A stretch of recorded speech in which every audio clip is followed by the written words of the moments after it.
¿Alguna vez te has preguntado cuál es la verdadera iglesia de Cristo?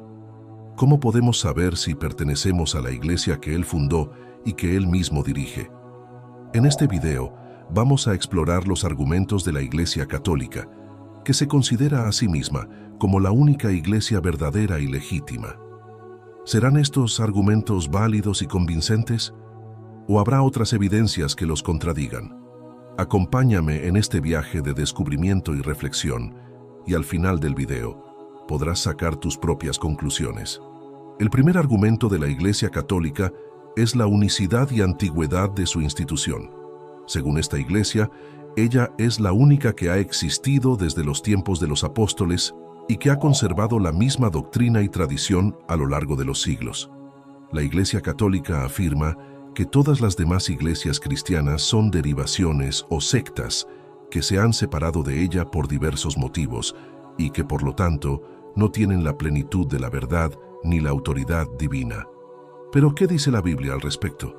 ¿Es cierto que la Iglesia Católica es la única que ha permanecido fiel a la enseñanza de los apóstoles?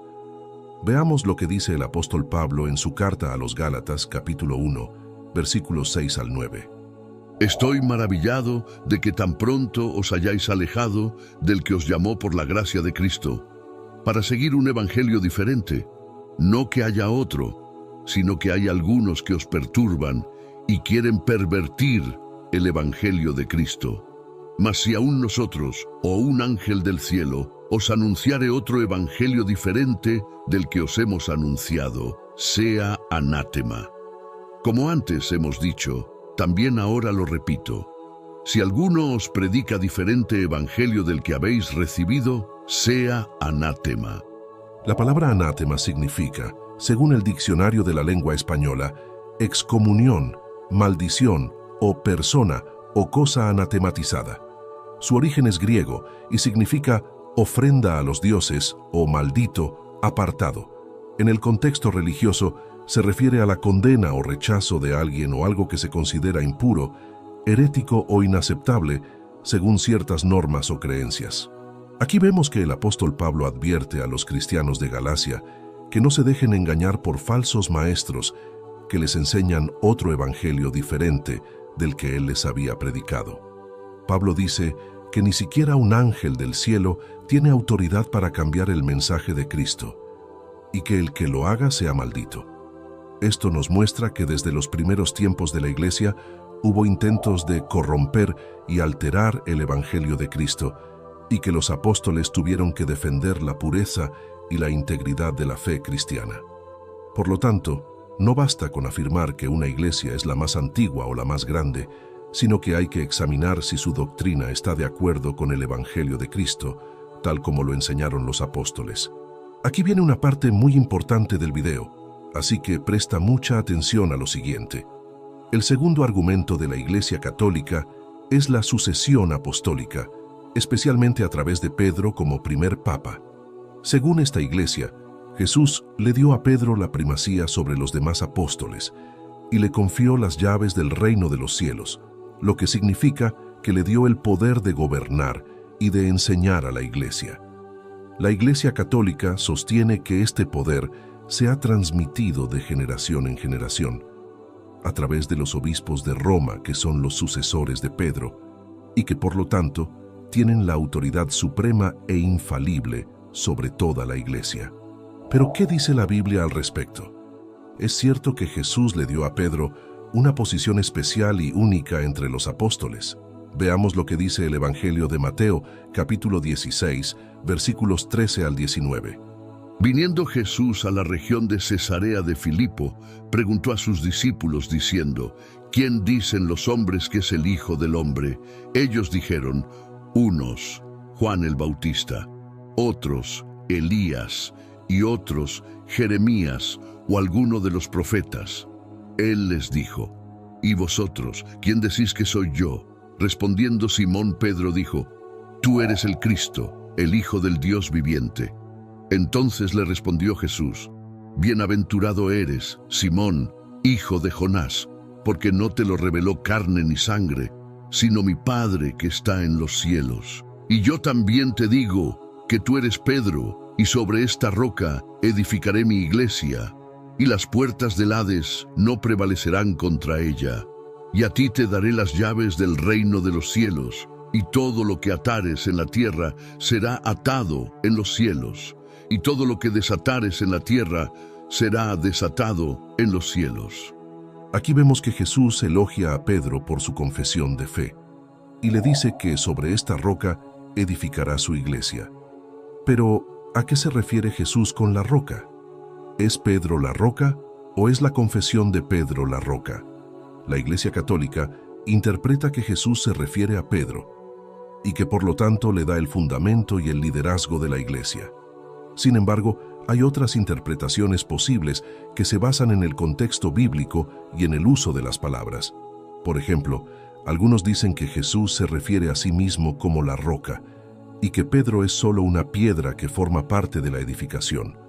Otros dicen que Jesús se refiere a la revelación del Padre como la roca y que Pedro es el primer testigo de esa revelación. Otros dicen que Jesús se refiere a la doctrina de que Él es el Cristo, el Hijo de Dios, como la roca, y que Pedro es el portavoz de esa doctrina. Lo que está claro es que Jesús no le da a Pedro ningún título especial, como Papa, Obispo de Roma o Vicario de Cristo. Tampoco le da ningún poder exclusivo, como el de atar y desatar, o el de perdonar pecados. Estos poderes se los da también a los demás apóstoles, como vemos en el Evangelio de Mateo, capítulo 18, versículos 18 al 20. De cierto os digo que todo lo que atéis en la tierra será atado en el cielo, y todo lo que desatéis en la tierra será desatado en el cielo. Otra vez os digo que si dos de vosotros se pusieren de acuerdo en la tierra acerca de cualquiera cosa que pidieren, les será hecho por mi Padre que está en los cielos. Porque donde están 2 o 3 congregados en mi nombre, allí estoy yo en medio de ellos. Aquí vemos que Jesús les da a los apóstoles el poder de atar y desatar, que significa el poder de establecer normas y disciplinas para la Iglesia y de declarar lo que es lícito e ilícito según la voluntad de Dios. Pero este poder no es absoluto ni infalible, sino que está sujeto a la palabra de Dios y a la dirección del Espíritu Santo. Además, Jesús les promete que Él estará con ellos siempre, lo que significa que Él es el verdadero cabeza y Señor de la Iglesia y que no necesita de ningún representante humano para gobernarla. Esto te lo contaré más adelante, pero antes quiero que sepas que hay más evidencias bíblicas que contradicen la idea de que Pedro fue el primer papa y el fundador de la Iglesia Católica. Por ejemplo, en el libro de los Hechos de los Apóstoles, capítulo 15, vemos que hubo un concilio en Jerusalén, donde se discutió el tema de la circuncisión y la ley de Moisés para los gentiles que se convertían al cristianismo. En este concilio, Pedro no actuó como el líder supremo de la Iglesia, sino que fue uno más entre los que dieron su testimonio y su opinión.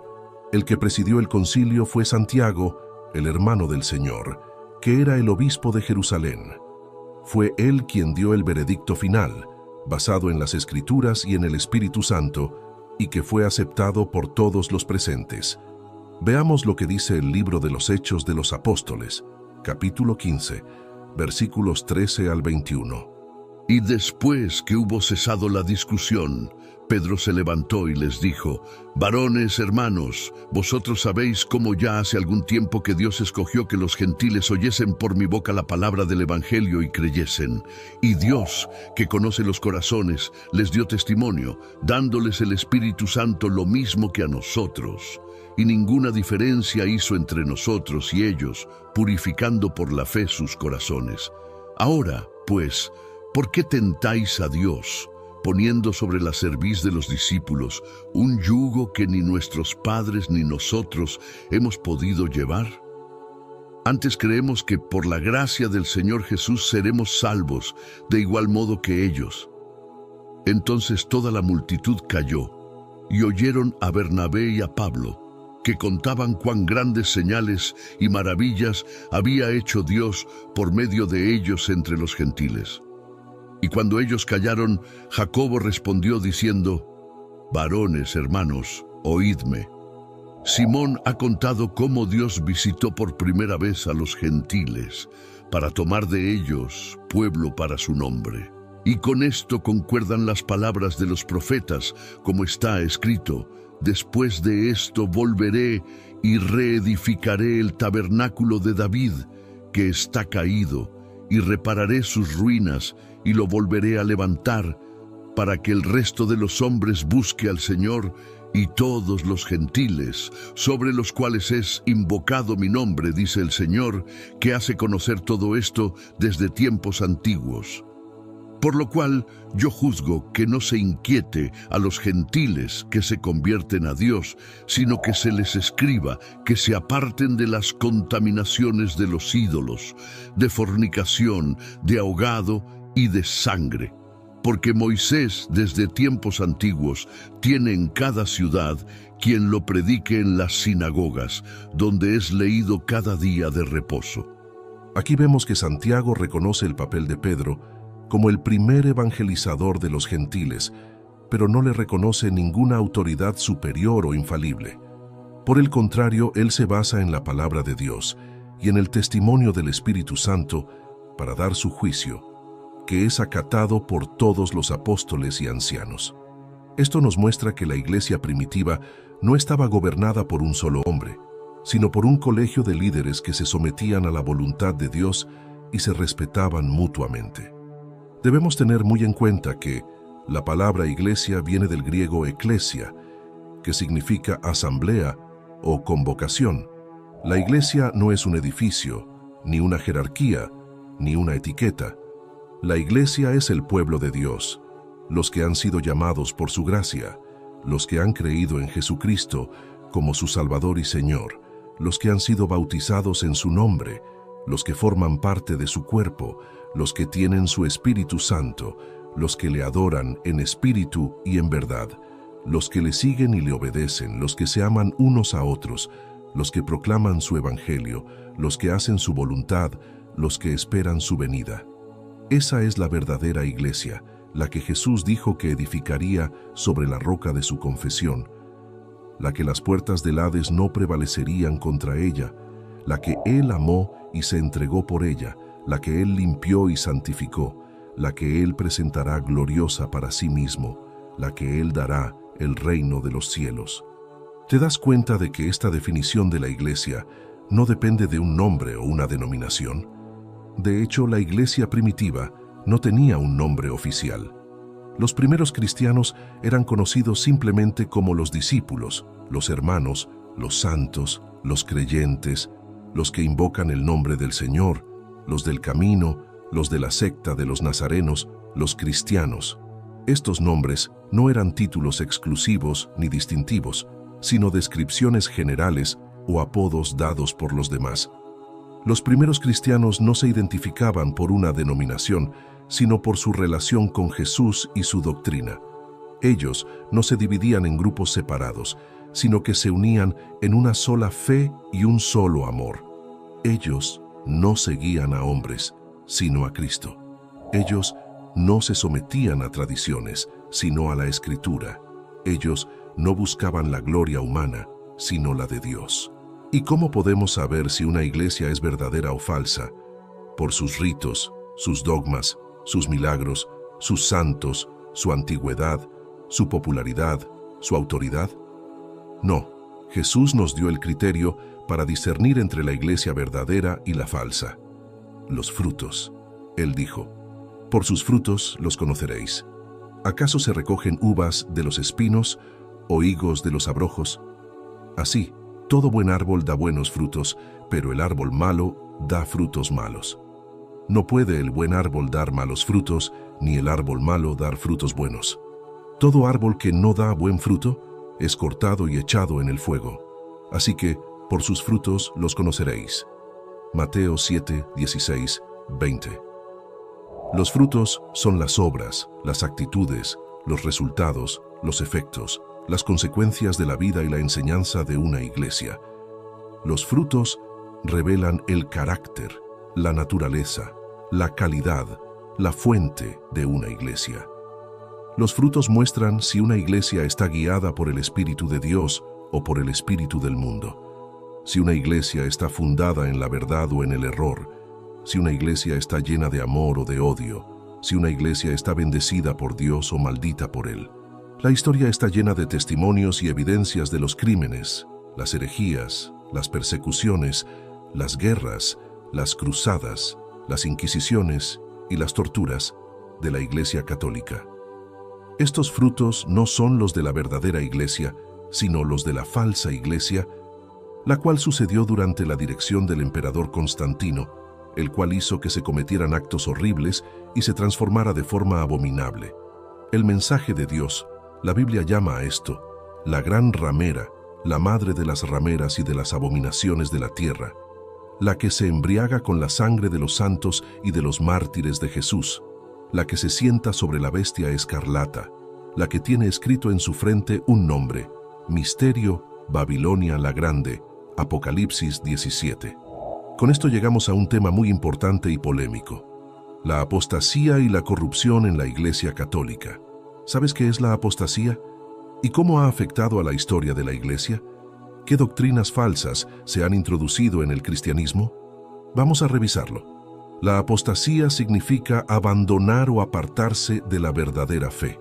Es un pecado grave que conlleva la condenación eterna, según la Biblia.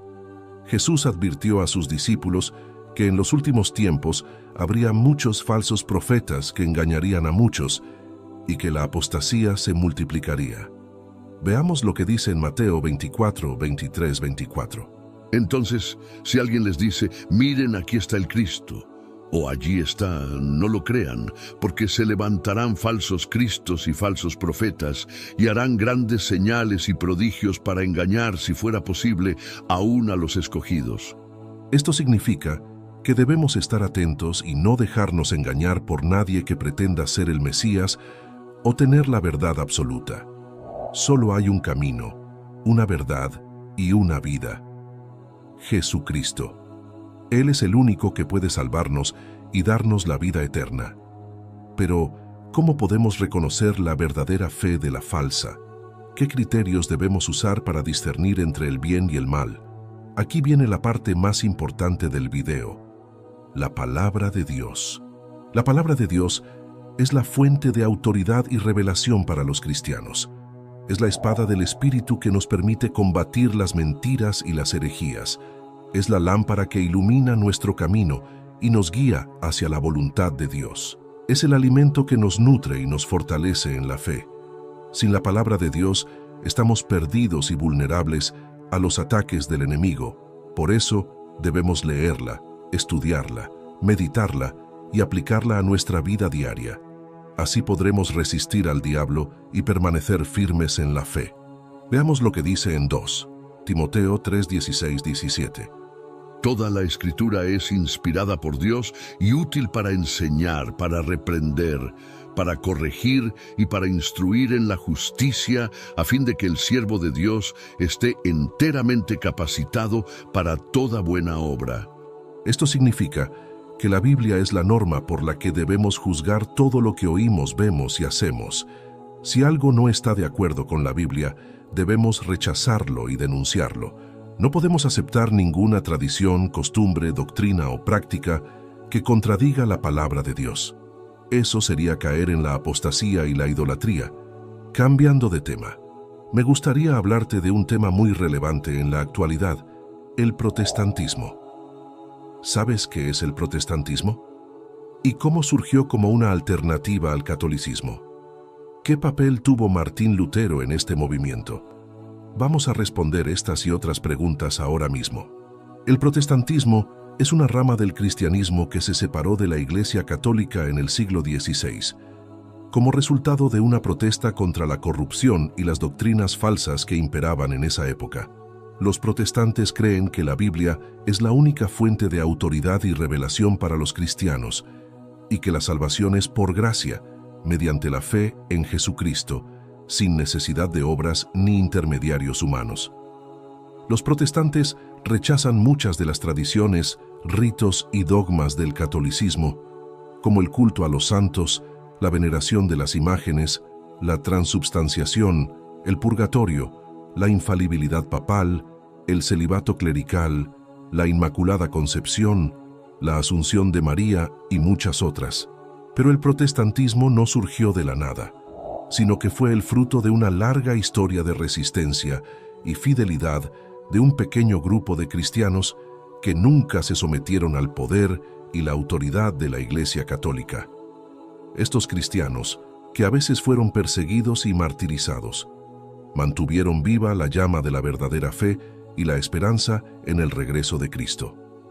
Algunos de estos grupos fueron los valdenses, los albigenses, los husitas, los lolardos, los anabaptistas y los moravos.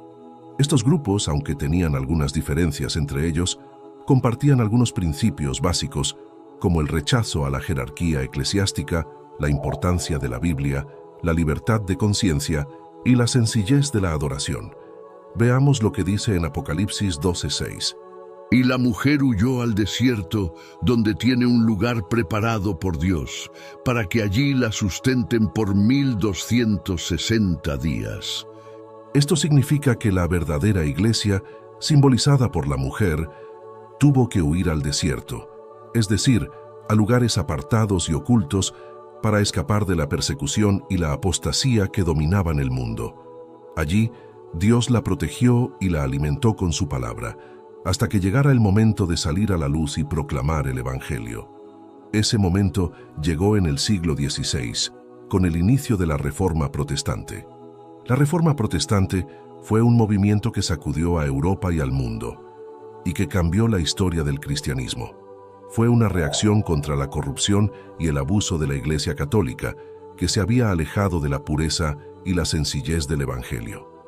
La Reforma Protestante tuvo muchos protagonistas, pero uno de los más destacados fue Martín Lutero, un monje alemán que se atrevió a desafiar al Papa y a la tradición con sus 95 tesis, que clavó en la puerta de la iglesia de Wittenberg el 31 de octubre de 1517. Estas tesis cuestionaban algunas de las prácticas y doctrinas del catolicismo, especialmente la venta de indulgencias, que eran unos documentos que supuestamente perdonaban los pecados y reducían el tiempo en el purgatorio. Lutero denunció que esto era una estafa y una ofensa a Dios, y que la única forma de obtener el perdón y la salvación era por medio de la fe en Jesucristo. Veamos lo que dice en Romanos 1:16-17. Porque no me avergüenzo del Evangelio, porque es poder de Dios para salvación a todo aquel que cree, al judío primeramente y también al griego. Porque en el Evangelio la justicia de Dios se revela por fe y para fe, como está escrito, mas el justo por la fe vivirá. Esto significa que el Evangelio es el mensaje de Dios para salvar a los pecadores, sin importar su origen o condición. El Evangelio revela que Dios es justo y que nos justifica por medio de la fe en su Hijo, que murió por nuestros pecados y resucitó por nuestra justificación. El Evangelio nos llama a vivir por la fe, confiando en las promesas de Dios y obedeciendo sus mandamientos. Este fue el mensaje que Lutero y otros reformadores proclamaron con valentía y convicción, a pesar de la oposición y la persecución que sufrieron. Pero Lutero no fue el primero ni el único en protestar contra el catolicismo. Antes que él, hubo otros que también se levantaron contra la tiranía y la falsedad de la Iglesia Católica, como Juan Hus, John Wycliffe, Girolamo Savonarola y William Tyndale. Estos hombres fueron precursores de la Reforma, y algunos de ellos pagaron con su vida su fidelidad a la verdad. Ellos también contribuyeron a la difusión de la Biblia en los idiomas vernáculos para que el pueblo pudiera leerla y entenderla por sí mismo. Esto fue un factor clave para el avance del protestantismo, ya que la Biblia era el fundamento y la norma de su fe y práctica. ¿Qué vas a hacer tú? ¿Vas a seguir en la ignorancia y la tradición o vas a buscar la verdad y la libertad? La decisión es tuya, pero recuerda que hay una sola oportunidad y que el tiempo se acaba. Esto te lo contaré más adelante. Estamos casi llegando al final del video. Sin embargo, te pido que me acompañes en este espacio porque te voy a revelar lo que debes hacer para reconocer la verdadera iglesia. ¿Cómo saber si la iglesia a la que asistes o la que te invitan es la que Dios aprueba y bendice? ¿Cómo evitar caer en el engaño de las falsas iglesias que abundan en el mundo? Te voy a mostrar ahora mismo cuáles son los criterios bíblicos para identificar la verdadera iglesia. Además, te voy a enseñar cómo evaluar las doctrinas y prácticas de una iglesia, cómo observar la transformación de vidas que produce una iglesia y cómo entender la mirada de Dios al corazón y la fidelidad a su palabra de una iglesia. Recuerda lo que te dije anteriormente. Lo primero que debemos saber es que la iglesia no es un edificio, ni una organización, ni una denominación. La iglesia es el pueblo de Dios, los que han sido llamados por su gracia, los que han creído en Jesucristo como su Salvador y Señor. Verdadera iglesia, la que Jesús dijo que edificaría sobre la roca de su confesión, la que Él amó y se entregó por ella, la que Él limpió y santificó, la que Él presentará gloriosa para sí mismo, la que Él dará el reino de los cielos. Pero no todas las iglesias que se dicen cristianas son verdaderas. Hay muchas iglesias que se han apartado de la verdad, que han adoptado doctrinas y prácticas contrarias a la palabra de Dios, que han corrompido el evangelio de la gracia, que han engañado a las personas con falsas promesas, que han explotado a las personas con falsas exigencias, que han perseguido a las personas con falsas autoridades, que han dividido a las personas con falsas diferencias, que han destruido a las personas con falsas bendiciones. Estas son las falsas iglesias, las que la Biblia llama la sinagoga de Satanás, las que dicen que son judíos y no lo son, sino que mienten, las que sufren la condenación, porque se han hecho a sí mismas una abominación. Apocalipsis 2:9, 3:9. ¿Cómo podemos distinguir entre la verdadera iglesia y la falsa iglesia? ¿Qué criterios debemos usar para evaluar una iglesia? La respuesta es simple. Debemos usar los criterios que Dios nos ha dado en su palabra. La palabra de Dios es la regla de fe y conducta para la iglesia, la fuente de verdad y vida para la iglesia, la autoridad suprema y final para la iglesia, la revelación de la voluntad y el propósito de Dios para la iglesia. La palabra de Dios es la espada del Espíritu, que penetra hasta partir el alma y el espíritu, las coyunturas y los tuétanos, y discierne los pensamientos y las intenciones del corazón. Hebreos 4:12. La palabra de Dios es la lámpara a nuestros pies y la lumbrera a nuestro camino, que nos guía por el camino de la justicia, que nos corrige, nos enseña, nos instruye, nos exhorta, nos consuela, nos edifica, nos perfecciona. Salmo 119, 105. Salmo 119, 105. 2 Timoteo 3, 16, 17. Entonces, ¿qué debemos hacer? ¿A qué iglesia o denominación debemos pertenecer? La respuesta es que no hay una iglesia o denominación perfecta ni infalible. Todas tienen sus errores y sus limitaciones. Lo que debemos hacer es buscar la verdad y la autenticidad en nuestra relación personal con Cristo. Él es el único que puede salvarnos y guiarnos. Él es el único que conoce nuestro corazón y nuestra necesidad. Él es el único que nos ama y nos acepta como somos. Veamos lo que dice en Juan 14:6. Jesús le dijo: Yo soy el camino y la verdad y la vida. Nadie viene al Padre sino por mí. Esto significa que Jesús es el único mediador entre Dios y los hombres. Él es el único que nos revela quién es Dios y qué quiere de nosotros. Él es el único que nos da la vida eterna y la abundancia. Él es todo lo que necesitamos. Por eso, te invito a que busques la verdad y la autenticidad en tu relación personal con Cristo.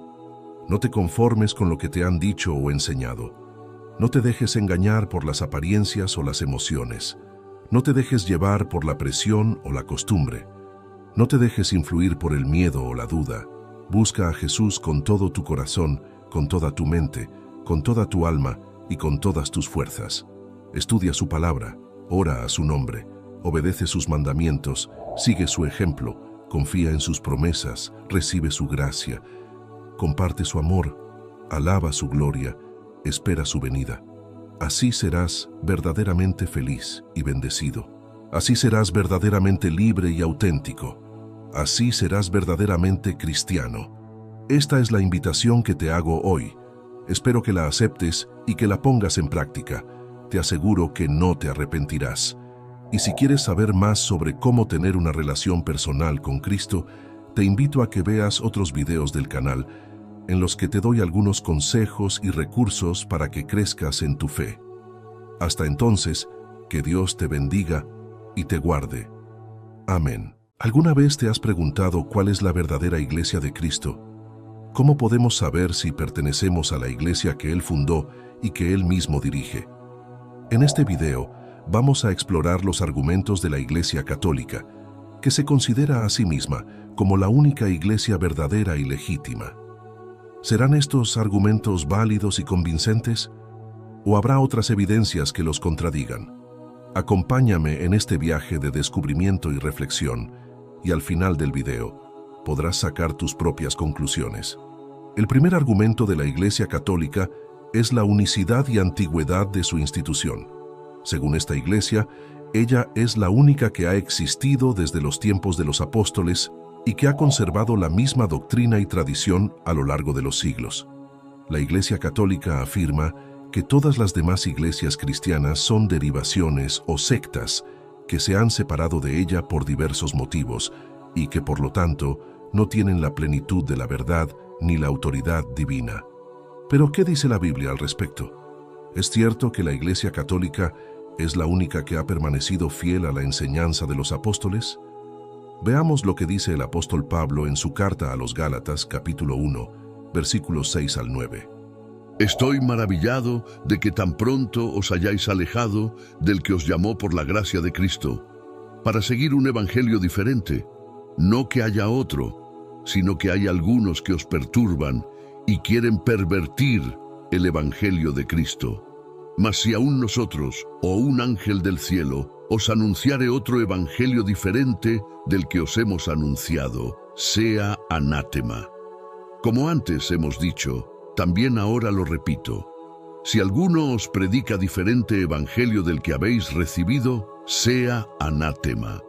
La palabra anátema significa, según el diccionario de la lengua española, excomunión, maldición o persona o cosa anatematizada.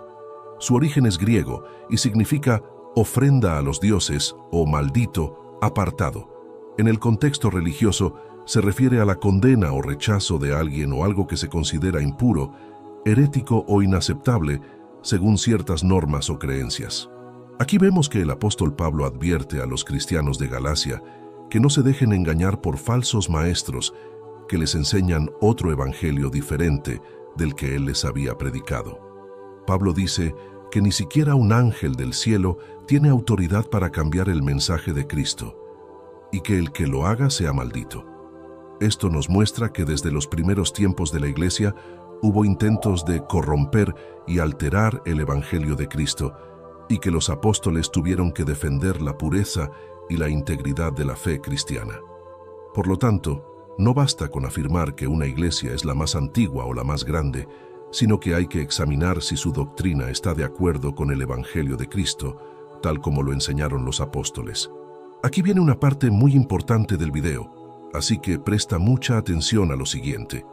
El segundo argumento de la Iglesia Católica es la sucesión apostólica, especialmente a través de Pedro como primer papa. Según esta iglesia, Jesús le dio a Pedro la primacía sobre los demás apóstoles y le confió las llaves del reino de los cielos, lo que significa que le dio el poder de gobernar y de enseñar a la iglesia. La Iglesia Católica sostiene que este poder se ha transmitido de generación en generación, a través de los obispos de Roma, que son los sucesores de Pedro, y que por lo tanto tienen la autoridad suprema e infalible sobre toda la iglesia. Pero ¿qué dice la Biblia al respecto? Es cierto que Jesús le dio a Pedro una posición especial y única entre los apóstoles. Veamos lo que dice el Evangelio de Mateo, capítulo 16, versículos 13 al 19. Viniendo Jesús a la región de Cesarea de Filipo, preguntó a sus discípulos diciendo, ¿quién dicen los hombres que es el Hijo del Hombre? Ellos dijeron, unos, Juan el Bautista, otros, Elías, y otros, Jeremías o alguno de los profetas. Él les dijo, ¿y vosotros, quién decís que soy yo? Respondiendo Simón Pedro dijo, tú eres el Cristo, el Hijo del Dios viviente. Entonces le respondió Jesús: Bienaventurado eres, Simón, hijo de Jonás, porque no te lo reveló carne ni sangre, sino mi Padre que está en los cielos. Y yo también te digo que tú eres Pedro, y sobre esta roca edificaré mi iglesia, y las puertas del Hades no prevalecerán contra ella. Y a ti te daré las llaves del reino de los cielos, y todo lo que atares en la tierra será atado en los cielos, y todo lo que desatares en la tierra será desatado en los cielos. Aquí vemos que Jesús elogia a Pedro por su confesión de fe, y le dice que sobre esta roca edificará su iglesia. Pero, ¿a qué se refiere Jesús con la roca? ¿Es Pedro la roca o es la confesión de Pedro la roca?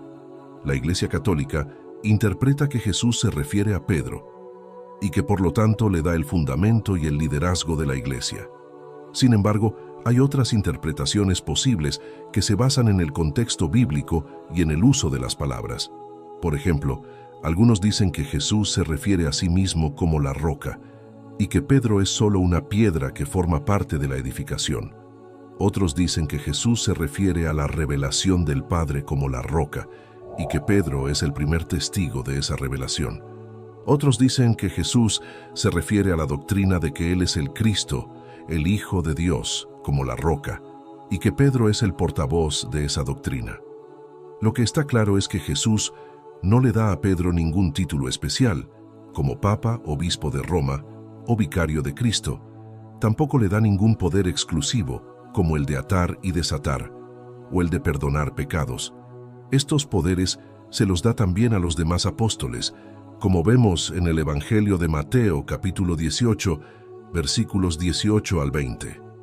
De cierto os digo que todo lo que atéis en la tierra será atado en el cielo, y todo lo que desatéis en la tierra será desatado en el cielo. Otra vez os digo que si dos de vosotros se pusieren de acuerdo en la tierra acerca de cualquiera cosa que pidieren, les será hecho por mi Padre que está en los cielos. Porque donde están 2 o 3 congregados en mi nombre, allí estoy yo en medio de ellos. Aquí vemos que Jesús les da a los apóstoles el poder de atar y desatar, que significa el poder de establecer normas y disciplinas para la Iglesia y de declarar lo que es lícito e ilícito según la voluntad de Dios. Pero este poder no es absoluto ni infalible, sino que está sujeto a la palabra de Dios y a la dirección del Espíritu Santo. Además, Jesús les promete que Él estará con ellos siempre, lo que significa que Él es el verdadero cabeza y Señor de la Iglesia y que no necesita de ningún representante humano para gobernarla. Esto te lo contaré más adelante, pero antes quiero que sepas que hay más evidencias bíblicas que contradicen la idea de que Pedro fue el primer papa y el fundador de la Iglesia Católica. Por ejemplo, en el libro de los Hechos de los Apóstoles, capítulo 15, vemos que hubo un concilio en Jerusalén, donde se discutió el tema de la circuncisión y la ley de Moisés para los gentiles que se convertían al cristianismo. En este concilio, Pedro no actuó como el líder supremo de la Iglesia, sino que fue uno más entre los que dieron su testimonio y su opinión. El que presidió el concilio fue Santiago, el hermano del Señor, que era el obispo de Jerusalén. Fue él quien dio el veredicto final, basado en las Escrituras y en el Espíritu Santo, y que fue aceptado por todos los presentes. Veamos lo que dice el libro de los Hechos de los Apóstoles, capítulo 15, versículos 13 al 21.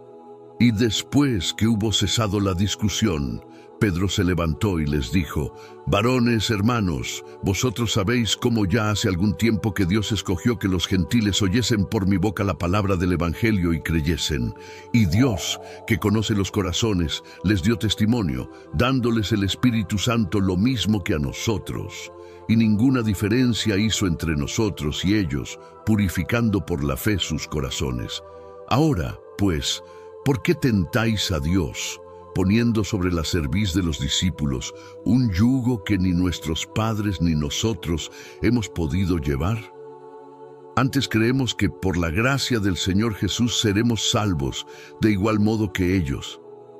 Entonces toda la multitud calló, y oyeron a Bernabé y a Pablo, que contaban cuán grandes señales y maravillas había hecho Dios por medio de ellos entre los gentiles. Y cuando ellos callaron, Jacobo respondió diciendo: Varones, hermanos, oídme. Simón ha contado cómo Dios visitó por primera vez a los gentiles para tomar de ellos pueblo para su nombre. Y con esto concuerdan las palabras de los profetas, como está escrito: después de esto volveré y reedificaré el tabernáculo de David, que está caído, y repararé sus ruinas y lo volveré a levantar, para que el resto de los hombres busque al Señor, y todos los gentiles, sobre los cuales es invocado mi nombre, dice el Señor, que hace conocer todo esto desde tiempos antiguos. Por lo cual yo juzgo que no se inquiete a los gentiles que se convierten a Dios, sino que se les escriba que se aparten de las contaminaciones de los ídolos, de fornicación, de ahogado y de sangre. Porque Moisés, desde tiempos antiguos, tiene en cada ciudad quien lo predique en las sinagogas, donde es leído cada día de reposo. Aquí vemos que Santiago reconoce el papel de Pedro como el primer evangelizador de los gentiles, pero no le reconoce ninguna autoridad superior o infalible. Por el contrario, él se basa en la palabra de Dios y en el testimonio del Espíritu Santo para dar su juicio, que es acatado por todos los apóstoles y ancianos. Esto nos muestra que la iglesia primitiva no estaba gobernada por un solo hombre, sino por un colegio de líderes que se sometían a la voluntad de Dios y se respetaban mutuamente. Debemos tener muy en cuenta que la palabra iglesia viene del griego eklesia, que significa asamblea o convocación. La iglesia no es un edificio, ni una jerarquía, ni una etiqueta. La iglesia es el pueblo de Dios, los que han sido llamados por su gracia, los que han creído en Jesucristo como su Salvador y Señor, los que han sido bautizados en su nombre, los que forman parte de su cuerpo, los que tienen su Espíritu Santo, los que le adoran en espíritu y en verdad, los que le siguen y le obedecen, los que se aman unos a otros, los que proclaman su evangelio, los que hacen su voluntad, los que esperan su venida.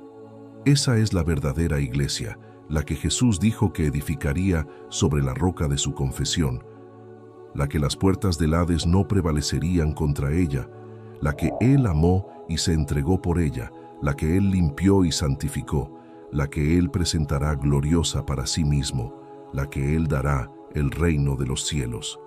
¿Te das cuenta de que esta definición de la iglesia no depende de un nombre o una denominación? De hecho, la iglesia primitiva no tenía un nombre oficial. Los primeros cristianos eran conocidos simplemente como los discípulos, los hermanos, los santos, los creyentes, los que invocan el nombre del Señor, los del camino, los de la secta de los nazarenos, los cristianos. Estos nombres no eran títulos exclusivos ni distintivos, sino descripciones generales o apodos dados por los demás. Los primeros cristianos no se identificaban por una denominación, sino por su relación con Jesús y su doctrina. Ellos no se dividían en grupos separados, sino que se unían en una sola fe y un solo amor. Ellos no seguían a hombres, sino a Cristo. Ellos no se sometían a tradiciones, sino a la Escritura. Ellos no buscaban la gloria humana, sino la de Dios. ¿Y cómo podemos saber si una iglesia es verdadera o falsa? Por sus ritos, sus dogmas, sus milagros, sus santos, su antigüedad, su popularidad, su autoridad.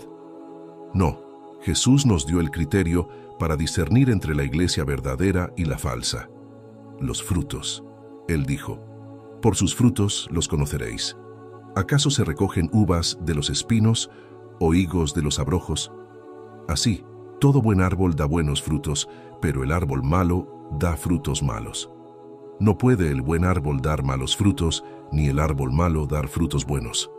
Todo árbol que no da buen fruto es cortado y echado en el fuego. Así que, por sus frutos los conoceréis. Mateo 7, 16, 20. Los frutos son las obras, las actitudes, los resultados, los efectos, las consecuencias de la vida y la enseñanza de una iglesia. Los frutos revelan el carácter, la naturaleza, la calidad, la fuente de una iglesia. Los frutos muestran si una iglesia está guiada por el Espíritu de Dios o por el espíritu del mundo. Si una iglesia está fundada en la verdad o en el error. Si una iglesia está llena de amor o de odio. Si una iglesia está bendecida por Dios o maldita por Él. La historia está llena de testimonios y evidencias de los crímenes, las herejías, las persecuciones, las guerras, las cruzadas, las inquisiciones y las torturas de la Iglesia Católica.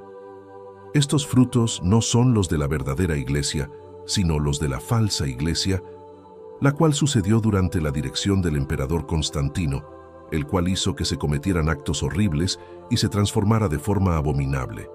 El mensaje de Dios, la Biblia llama a esto, la gran ramera, la madre de las rameras y de las abominaciones de la tierra, la que se embriaga con la sangre de los santos y de los mártires de Jesús, la que se sienta sobre la bestia escarlata, la que tiene escrito en su frente un nombre, Misterio, Babilonia la Grande, Apocalipsis 17. Con esto llegamos a un tema muy importante y polémico, la apostasía y la corrupción en la Iglesia Católica. ¿Sabes qué es la apostasía? ¿Y cómo ha afectado a la historia de la Iglesia? ¿Qué doctrinas falsas se han introducido en el cristianismo? Vamos a revisarlo. La apostasía significa abandonar o apartarse de la verdadera fe.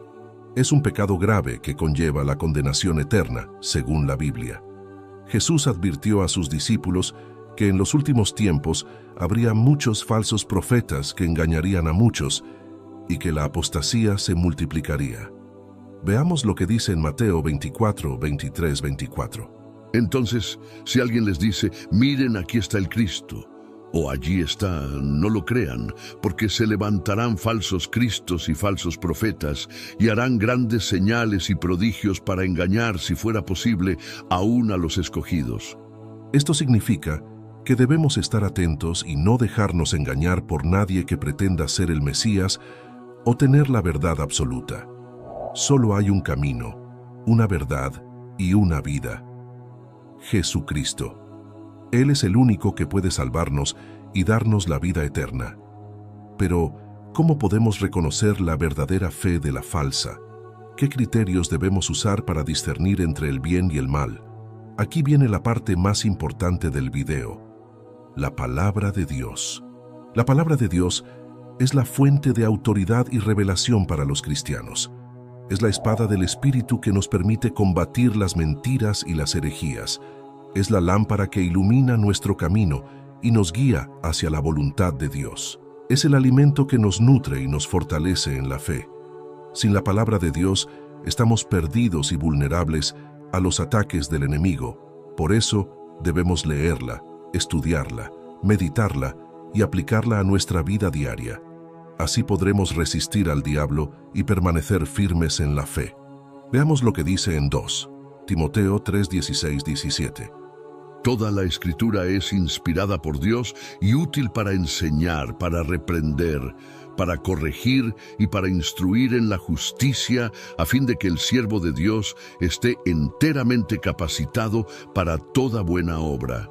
Esto significa que la Biblia es la norma por la que debemos juzgar todo lo que oímos, vemos y hacemos. Si algo no está de acuerdo con la Biblia, debemos rechazarlo y denunciarlo. No podemos aceptar ninguna tradición, costumbre, doctrina o práctica que contradiga la palabra de Dios. Eso sería caer en la apostasía y la idolatría. Cambiando de tema, me gustaría hablarte de un tema muy relevante en la actualidad: el protestantismo. ¿Sabes qué es el protestantismo?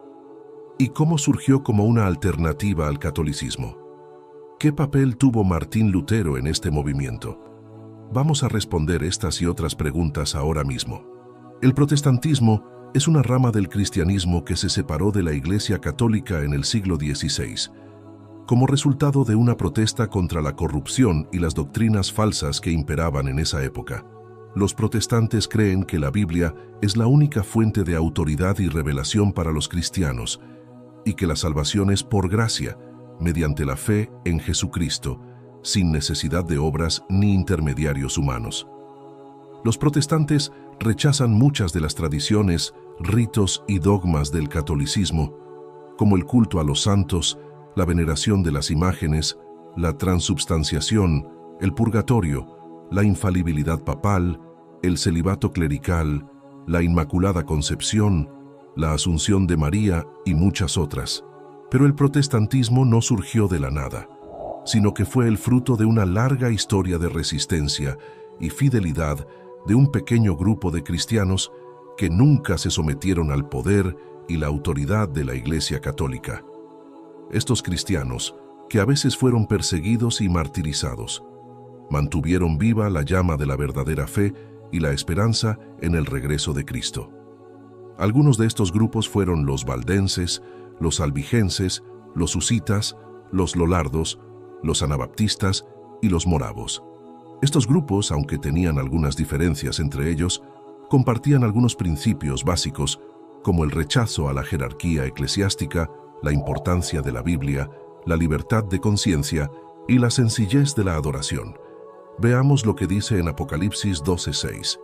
Y la mujer huyó al desierto, donde tiene un lugar preparado por Dios, para que allí la sustenten por 1260 días. Esto significa que la verdadera iglesia, simbolizada por la mujer, tuvo que huir al desierto, es decir, a lugares apartados y ocultos para escapar de la persecución y la apostasía que dominaban el mundo. Allí, Dios la protegió y la alimentó con su palabra, hasta que llegara el momento de salir a la luz y proclamar el Evangelio.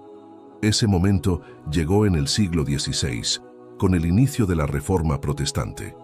La Reforma Protestante fue un movimiento que sacudió a Europa y al mundo, y que cambió la historia del cristianismo. Fue una reacción contra la corrupción y el abuso de la Iglesia Católica, que se había alejado de la pureza y la sencillez del Evangelio. La Reforma Protestante tuvo muchos protagonistas, pero uno de los más destacados fue Martín Lutero, un monje alemán que se atrevió a desafiar al Papa y a la tradición con sus 95 tesis, que clavó en la puerta de la iglesia de Wittenberg el 31 de octubre de 1517. Estas tesis cuestionaban algunas de las prácticas y doctrinas del catolicismo, especialmente la venta de indulgencias, que eran unos documentos que supuestamente perdonaban los pecados y reducían el tiempo en el purgatorio. Lutero denunció que esto era una estafa y una ofensa a Dios, y que la única forma de obtener el perdón y la salvación era por medio de la fe en Jesucristo.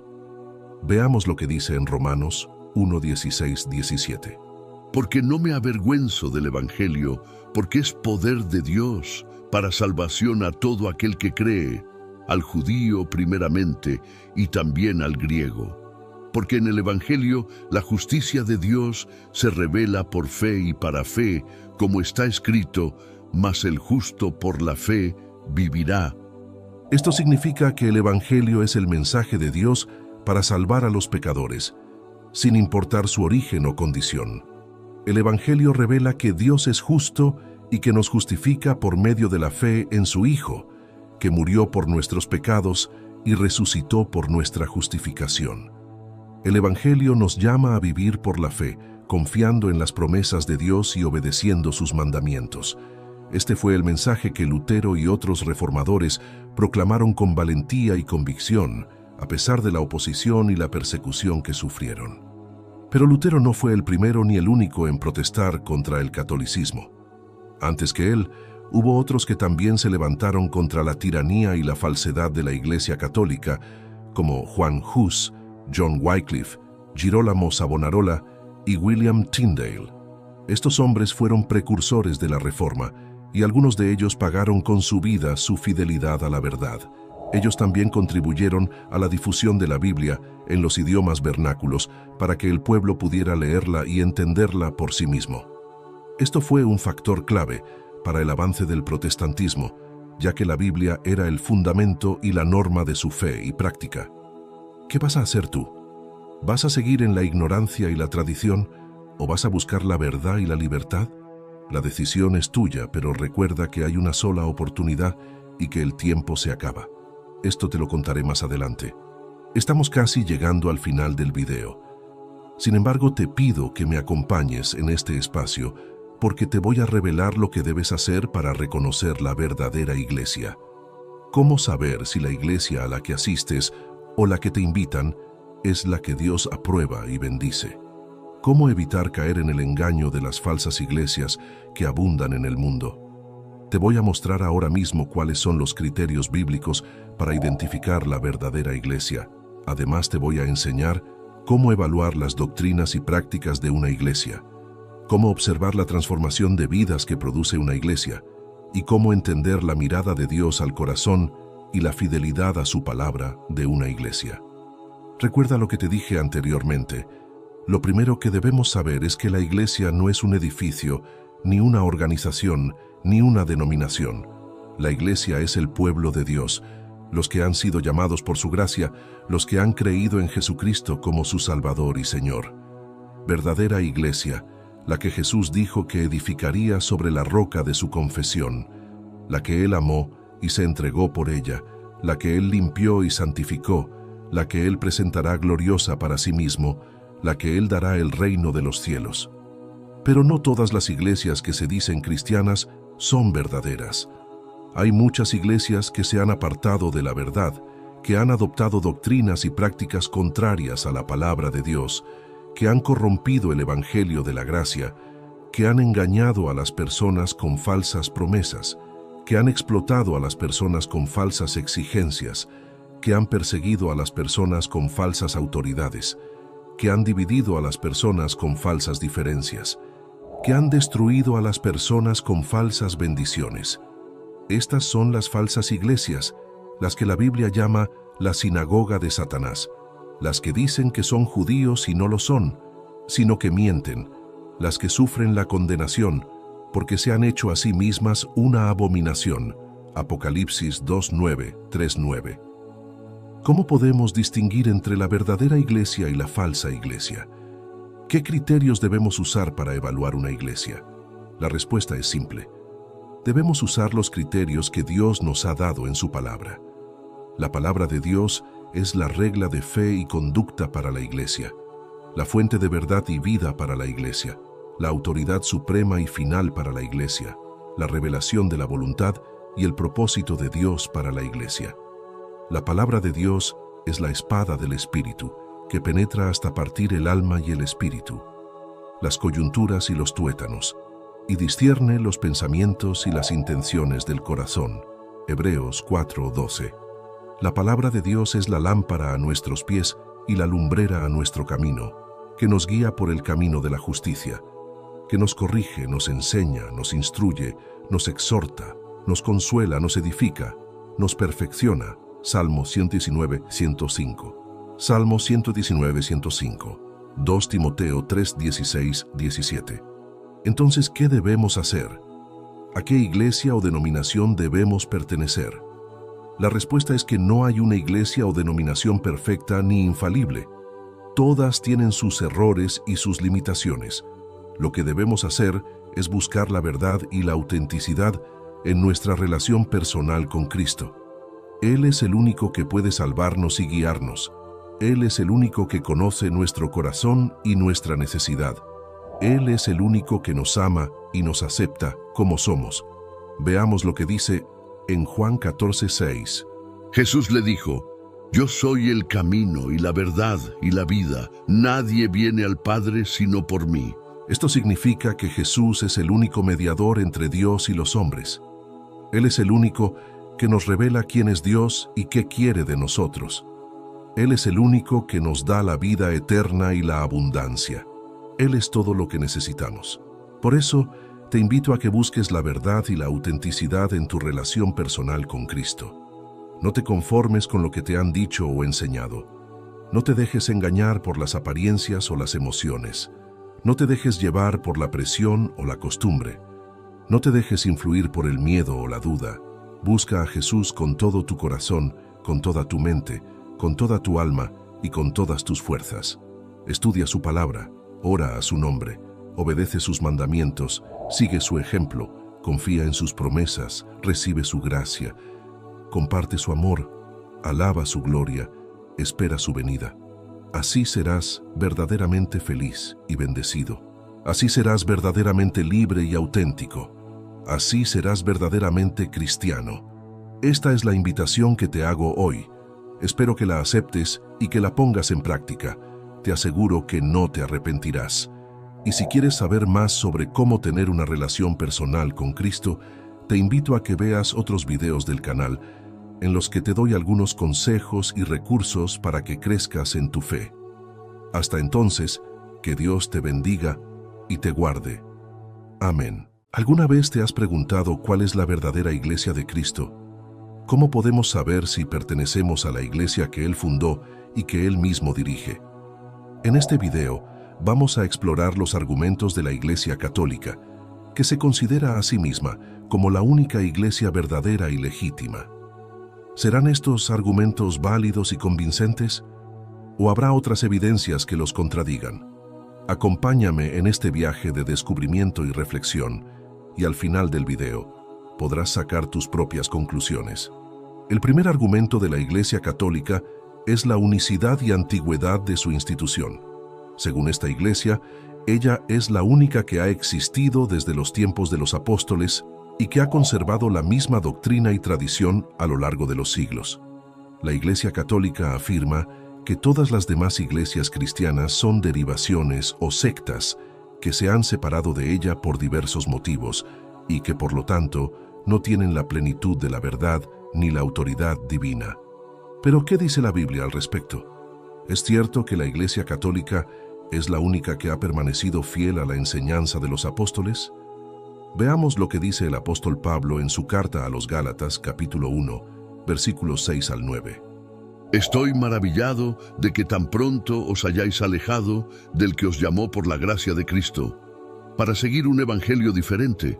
No que haya otro, sino que hay algunos que os perturban y quieren pervertir el evangelio de Cristo.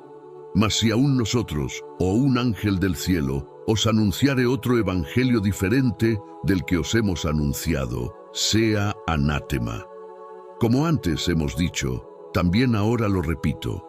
Si alguno os predica diferente evangelio del que habéis recibido, sea anátema. La palabra anátema significa, según el diccionario de la lengua española, excomunión, maldición o persona o cosa anatematizada. Su origen es griego y significa ofrenda a los dioses o maldito, apartado. En el contexto religioso se refiere a la condena o rechazo de alguien o algo que se considera impuro, herético o inaceptable según ciertas normas o creencias. Aquí vemos que el apóstol Pablo advierte a los cristianos de Galacia que no se dejen engañar por falsos maestros que les enseñan otro evangelio diferente del que él les había predicado. Pablo dice que ni siquiera un ángel del cielo tiene autoridad para cambiar el mensaje de Cristo y que el que lo haga sea maldito. Esto nos muestra que desde los primeros tiempos de la Iglesia hubo intentos de corromper y alterar el evangelio de Cristo y que los apóstoles tuvieron que defender la pureza y la integridad de la fe cristiana. Por lo tanto, no basta con afirmar que una iglesia es la más antigua o la más grande, sino que hay que examinar si su doctrina está de acuerdo con el Evangelio de Cristo, tal como lo enseñaron los apóstoles. Aquí viene una parte muy importante del video, así que presta mucha atención a lo siguiente. El segundo argumento de la Iglesia Católica es la sucesión apostólica, especialmente a través de Pedro como primer papa. Según esta iglesia, Jesús le dio a Pedro la primacía sobre los demás apóstoles y le confió las llaves del reino de los cielos, lo que significa que le dio el poder de gobernar y de enseñar a la iglesia.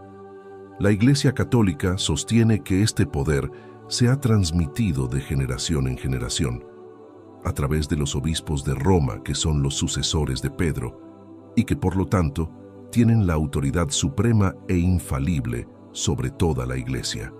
Pero ¿qué dice la Biblia al respecto? Es cierto que Jesús le dio a Pedro una posición especial y única entre los apóstoles.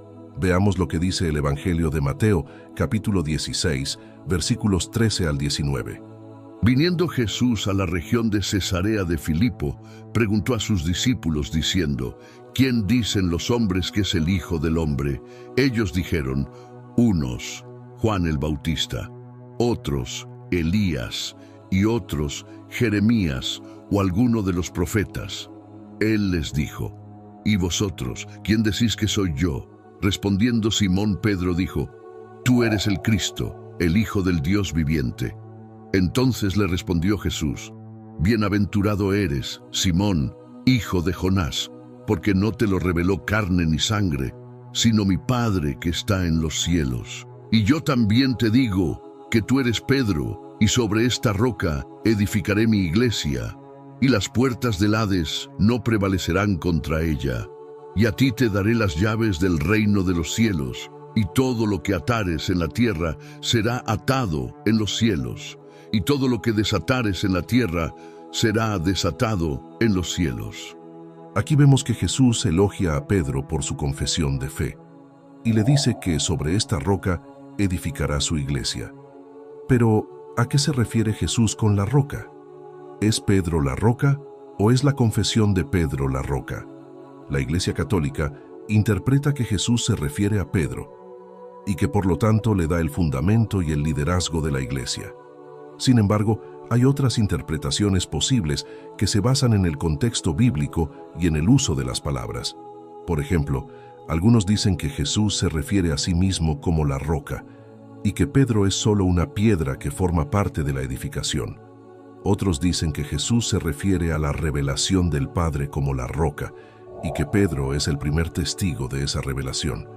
Otros dicen que Jesús se refiere a la doctrina de que Él es el Cristo, el Hijo de Dios, como la roca, y que Pedro es el portavoz de esa doctrina. Lo que está claro es que Jesús no le da a Pedro ningún título especial, como Papa, Obispo de Roma o Vicario de Cristo. Tampoco le da ningún poder exclusivo, como el de atar y desatar, o el de perdonar pecados. Estos poderes se los da también a los demás apóstoles, como vemos en el Evangelio de Mateo, capítulo 18, versículos 18 al 20. De cierto os digo que todo lo que atéis en la tierra será atado en el cielo, y todo lo que desatéis en la tierra será desatado en el cielo. Otra vez os digo que si dos de vosotros se pusieren de acuerdo en la tierra acerca de cualquiera cosa que pidieren, les será hecho por mi Padre que está en los cielos. Porque donde están 2 o 3 congregados en mi nombre, allí estoy yo en medio de ellos. Aquí vemos que Jesús les da a los apóstoles el poder de atar y desatar, que significa el poder de establecer normas y disciplinas para la Iglesia y de declarar lo que es lícito e ilícito según la voluntad de Dios. Pero este poder no es absoluto ni infalible, sino que está sujeto a la palabra de Dios y a la dirección del Espíritu Santo. Además, Jesús les promete que Él estará con ellos siempre, lo que significa que Él es el verdadero cabeza y Señor de la Iglesia y que no necesita de ningún representante humano para gobernarla. Esto te lo contaré más adelante, pero antes quiero que sepas que hay más evidencias bíblicas que contradicen la idea de que Pedro fue el primer papa y el fundador de la Iglesia Católica. Por ejemplo, en el libro de los Hechos de los Apóstoles, capítulo 15, vemos que hubo un concilio en Jerusalén, donde se discutió el tema de la circuncisión y la ley de Moisés para los gentiles que se convertían al cristianismo. En este concilio, Pedro no actuó como el líder supremo de la Iglesia, sino que fue uno más entre los que dieron su testimonio y su opinión. El que presidió el concilio fue Santiago, el hermano del Señor, que era el obispo de Jerusalén. Fue él quien dio el veredicto final, basado en las Escrituras y en el Espíritu Santo, y que fue aceptado por todos los presentes. Veamos lo que dice el libro de los Hechos de los Apóstoles, capítulo 15, versículos 13 al 21. Y después que hubo cesado la discusión, Pedro se levantó y les dijo: varones hermanos, vosotros sabéis cómo ya hace algún tiempo que Dios escogió que los gentiles oyesen por mi boca la palabra del Evangelio y creyesen. Y Dios, que conoce los corazones, les dio testimonio, dándoles el Espíritu Santo lo mismo que a nosotros. Y ninguna diferencia hizo entre nosotros y ellos, purificando por la fe sus corazones. Ahora, pues, ¿por qué tentáis a Dios, poniendo sobre la cerviz de los discípulos un yugo que ni nuestros padres ni nosotros hemos podido llevar? Antes creemos que por la gracia del Señor Jesús seremos salvos, de igual modo que ellos. Entonces toda la multitud calló, y oyeron a Bernabé y a Pablo, que contaban cuán grandes señales y maravillas había hecho Dios por medio de ellos entre los gentiles.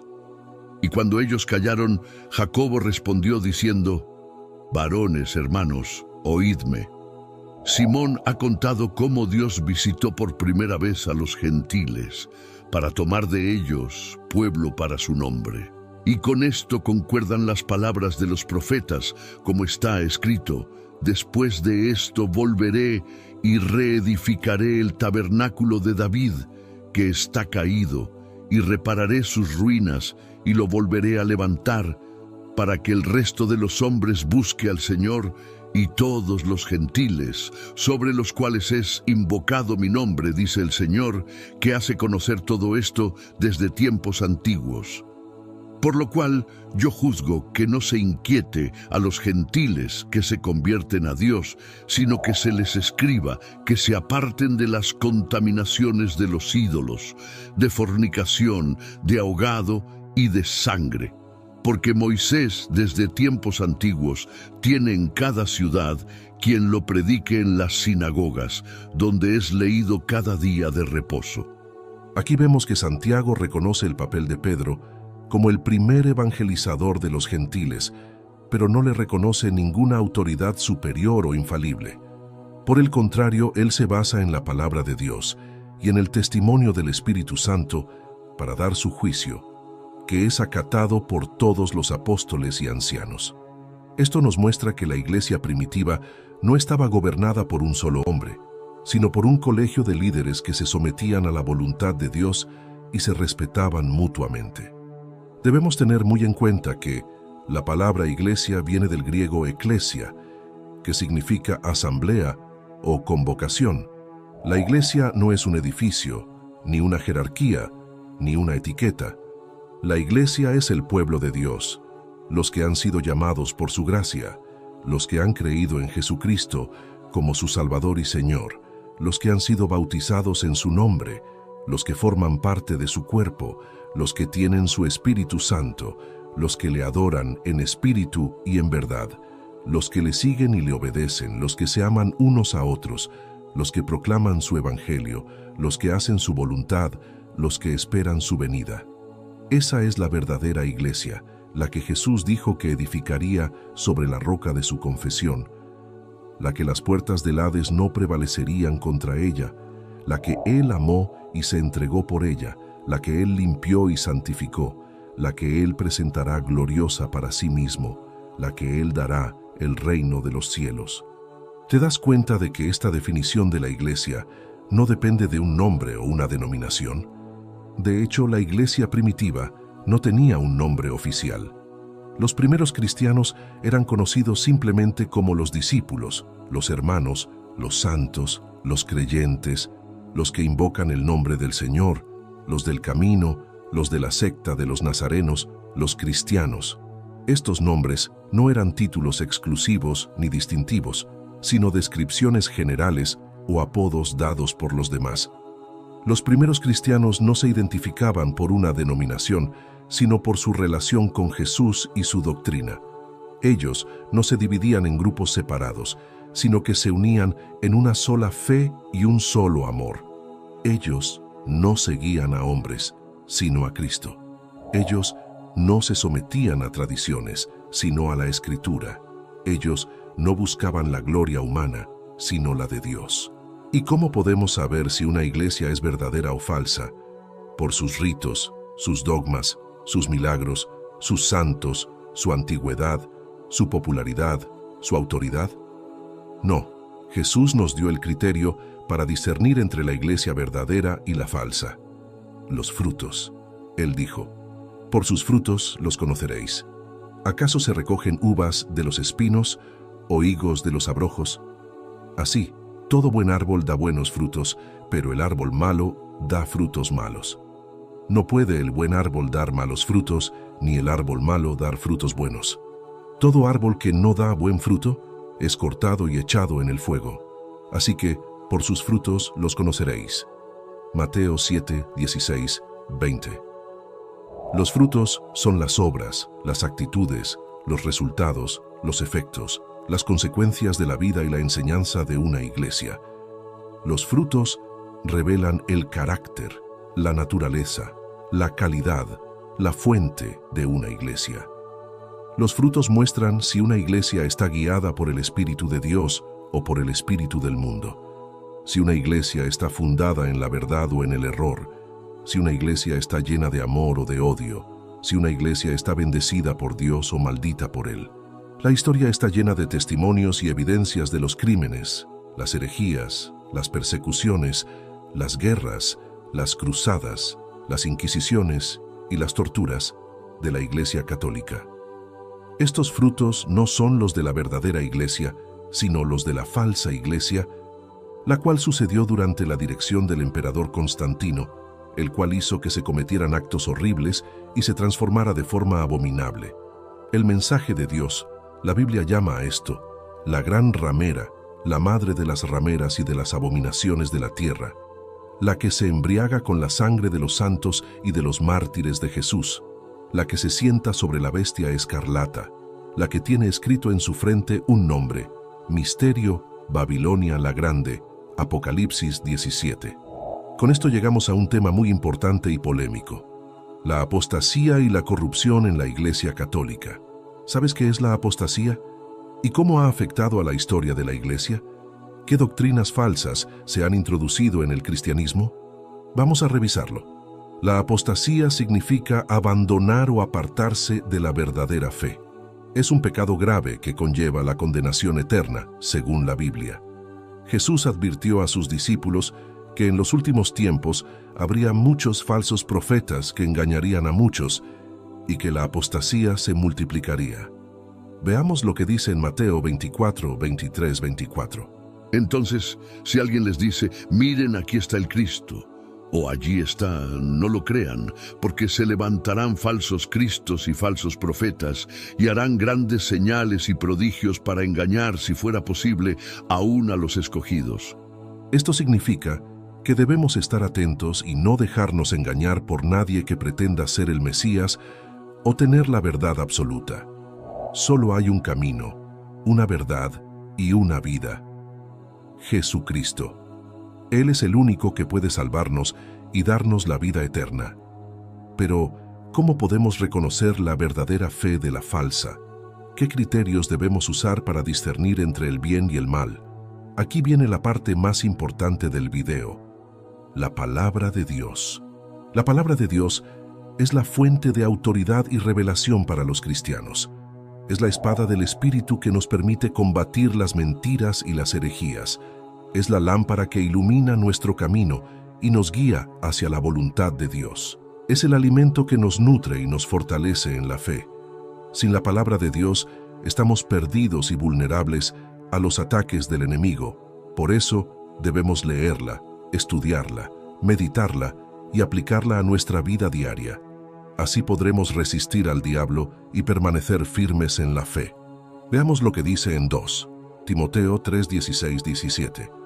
Toda la Escritura es inspirada por Dios y útil para enseñar, para reprender, para corregir y para instruir en la justicia, a fin de que el siervo de Dios esté enteramente capacitado para toda buena obra.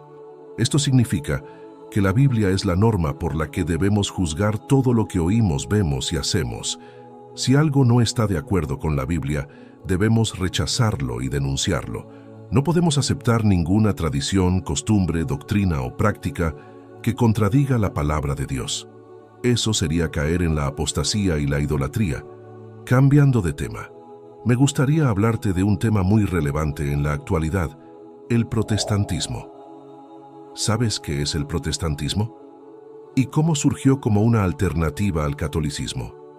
¿Qué papel tuvo Martín Lutero en este movimiento? Vamos a responder estas y otras preguntas ahora mismo. El protestantismo es una rama del cristianismo que se separó de la Iglesia Católica en el siglo XVI, como resultado de una protesta contra la corrupción y las doctrinas falsas que imperaban en esa época. Los protestantes creen que la Biblia es la única fuente de autoridad y revelación para los cristianos, y que la salvación es por gracia, mediante la fe en Jesucristo, sin necesidad de obras ni intermediarios humanos. Los protestantes rechazan muchas de las tradiciones, ritos y dogmas del catolicismo, como el culto a los santos, la veneración de las imágenes, la transubstanciación, el purgatorio, la infalibilidad papal, el celibato clerical, la Inmaculada Concepción, la Asunción de María y muchas otras. Pero el protestantismo no surgió de la nada, sino que fue el fruto de una larga historia de resistencia y fidelidad de un pequeño grupo de cristianos que nunca se sometieron al poder y la autoridad de la Iglesia Católica. Estos cristianos, que a veces fueron perseguidos y martirizados, mantuvieron viva la llama de la verdadera fe y la esperanza en el regreso de Cristo. Algunos de estos grupos fueron los valdenses, los albigenses, los husitas, los lolardos, los anabaptistas y los moravos. Estos grupos, aunque tenían algunas diferencias entre ellos, compartían algunos principios básicos como el rechazo a la jerarquía eclesiástica, la importancia de la Biblia, la libertad de conciencia y la sencillez de la adoración. Veamos lo que dice en Apocalipsis 12:6. Y la mujer huyó al desierto, donde tiene un lugar preparado por Dios, para que allí la sustenten por 1260 días. Esto significa que la verdadera iglesia, simbolizada por la mujer, tuvo que huir al desierto, es decir, a lugares apartados y ocultos para escapar de la persecución y la apostasía que dominaban el mundo. Allí, Dios la protegió y la alimentó con su palabra, hasta que llegara el momento de salir a la luz y proclamar el Evangelio. Ese momento llegó en el siglo XVI, con el inicio de la Reforma Protestante. La Reforma Protestante fue un movimiento que sacudió a Europa y al mundo, y que cambió la historia del cristianismo. Fue una reacción contra la corrupción y el abuso de la Iglesia Católica, que se había alejado de la pureza y la sencillez del Evangelio. La Reforma Protestante tuvo muchos protagonistas, pero uno de los más destacados fue Martín Lutero, un monje alemán que se atrevió a desafiar al Papa y a la tradición con sus 95 tesis, que clavó en la puerta de la iglesia de Wittenberg el 31 de octubre de 1517. Estas tesis cuestionaban algunas de las prácticas y doctrinas del catolicismo, especialmente la venta de indulgencias, que eran unos documentos que supuestamente perdonaban los pecados y reducían el tiempo en el purgatorio. Lutero denunció que esto era una estafa y una ofensa a Dios, y que la única forma de obtener el perdón y la salvación era por medio de la fe en Jesucristo. Veamos lo que dice en Romanos 1:16-17. Porque no me avergüenzo del Evangelio, porque es poder de Dios para salvación a todo aquel que cree, al judío primeramente y también al griego. Porque en el Evangelio la justicia de Dios se revela por fe y para fe, como está escrito, mas el justo por la fe vivirá. Esto significa que el Evangelio es el mensaje de Dios para salvar a los pecadores, sin importar su origen o condición.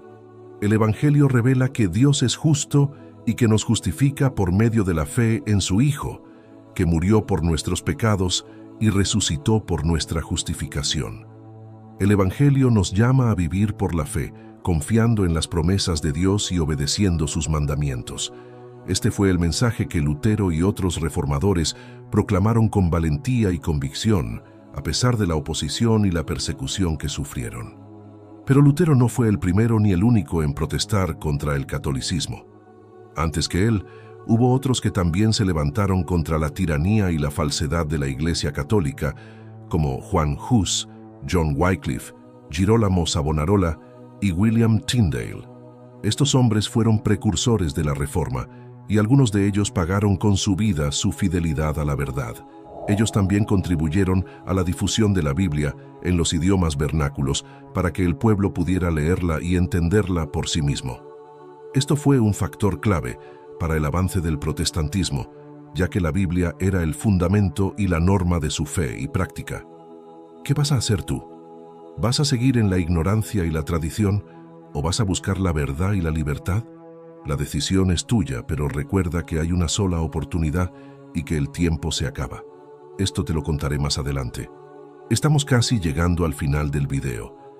Sin embargo, te pido que me acompañes en este espacio porque te voy a revelar lo que debes hacer para reconocer la verdadera iglesia. ¿Cómo saber si la iglesia a la que asistes o la que te invitan es la que Dios aprueba y bendice? ¿Cómo evitar caer en el engaño de las falsas iglesias que abundan en el mundo? Te voy a mostrar ahora mismo cuáles son los criterios bíblicos para identificar la verdadera iglesia. Además, te voy a enseñar cómo evaluar las doctrinas y prácticas de una iglesia, cómo observar la transformación de vidas que produce una iglesia y cómo entender la mirada de Dios al corazón y la fidelidad a su palabra de una iglesia. Recuerda lo que te dije anteriormente. Lo primero que debemos saber es que la iglesia no es un edificio, ni una organización, ni una denominación.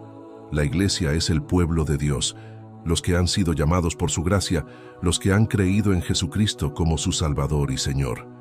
Verdadera iglesia, la que Jesús dijo que edificaría sobre la roca de su confesión, la que Él amó y se entregó por ella, la que Él limpió y santificó, la que Él presentará gloriosa para sí mismo, la que Él dará el reino de los cielos. Pero no todas las iglesias que se dicen cristianas son verdaderas. Hay muchas iglesias que se han apartado de la verdad, que han adoptado doctrinas y prácticas contrarias a la palabra de Dios, que han corrompido el evangelio de la gracia, que han engañado a las personas con falsas promesas, que han explotado a las personas con falsas exigencias, que han perseguido a las personas con falsas autoridades, que han dividido a las personas con falsas diferencias, que han destruido a las personas con falsas bendiciones. Estas son las falsas iglesias, las que la Biblia llama la sinagoga de Satanás, las que dicen que son judíos y no lo son, sino que mienten, las que sufren la condenación, porque se han hecho a sí mismas una abominación. Apocalipsis 2:9, 3:9. ¿Cómo podemos distinguir entre la verdadera iglesia y la falsa iglesia? ¿Qué criterios debemos usar para evaluar una iglesia? La respuesta es simple. Debemos usar los criterios que Dios nos ha dado en su palabra. La palabra de Dios es la regla de fe y conducta para la iglesia, la fuente de verdad y vida para la iglesia, la autoridad suprema y final para la iglesia, la revelación de la voluntad y el propósito de Dios para la iglesia. La palabra de Dios es la espada del Espíritu, que penetra hasta partir el alma y el espíritu, las coyunturas y los tuétanos, y discierne los pensamientos y las intenciones del corazón. Hebreos 4:12. La palabra de Dios es la lámpara a nuestros pies y la lumbrera a nuestro camino, que nos guía por el camino de la justicia, que nos corrige, nos enseña, nos instruye, nos exhorta, nos consuela, nos edifica, nos perfecciona. Salmo 119, 105. Salmo 119, 105. 2 Timoteo 3, 16, 17. Entonces, ¿qué debemos hacer? ¿A qué iglesia o denominación debemos pertenecer? La respuesta es que no hay una iglesia o denominación perfecta ni infalible. Todas tienen sus errores y sus limitaciones. Lo que debemos hacer es buscar la verdad y la autenticidad en nuestra relación personal con Cristo. Él es el único que puede salvarnos y guiarnos. Él es el único que conoce nuestro corazón y nuestra necesidad. Él es el único que nos ama y nos acepta como somos. Veamos lo que dice en Juan 14:6.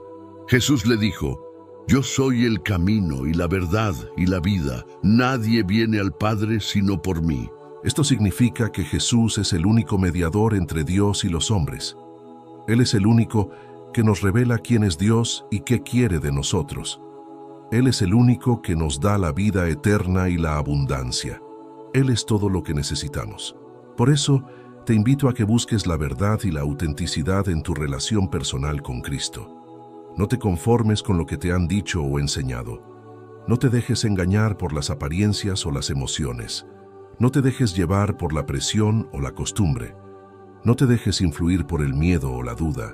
Busca a Jesús con todo tu corazón, con toda tu mente, con toda tu alma y con todas tus fuerzas. Estudia su palabra, ora a su nombre, obedece sus mandamientos, sigue su ejemplo, confía en sus promesas, recibe su gracia, comparte su amor, alaba su gloria, espera su venida. Así serás verdaderamente feliz y bendecido. Así serás verdaderamente libre y auténtico. Así serás verdaderamente cristiano. Esta es la invitación que te hago hoy. Espero que la aceptes y que la pongas en práctica. Te aseguro que no te arrepentirás. Y si quieres saber más sobre cómo tener una relación personal con Cristo, te invito a que veas otros videos del canal en los que te doy algunos consejos y recursos para que crezcas en tu fe. Hasta entonces, que Dios te bendiga y te guarde. Amén.